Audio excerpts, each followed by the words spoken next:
I want you to know that infections can thrive off of sugars, alcohol, starches, and carbs. Now, they can eat the same nutrients as we do. So if you have high blood sugars, it can disrupt your flora. High sugars can cause inflammation in the gut. This can cause a disruption in your gut flora. But if you have too much blood sugars, remember, it can stay in your blood. So where the yeast and other microbes literally, they will travel to the area where you have high sugar in your blood. So some individuals will say, well, I have a sore shoulder, I have sore elbows, I have a sore knee. And if you get a thermography, sometimes you can see that there is excessive inflammation. And some thermography specialists will say there's glucose in this joint. Why does it slow down in that joint? I'm not sure why. But if there is glucose and there's proteoglycans and there's your joint, your glucosamine that's in your joint, infections will go and camp out in those areas.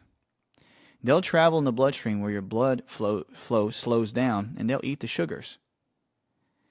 And they will stay in that area of the body, especially when you eat food that are sugary. They know, they smell it, they taste it, and they're like, okay, I'm going to wait for the next meal.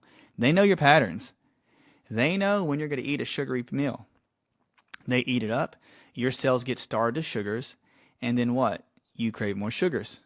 So the infections not only do that, but they start to poop. They start to produce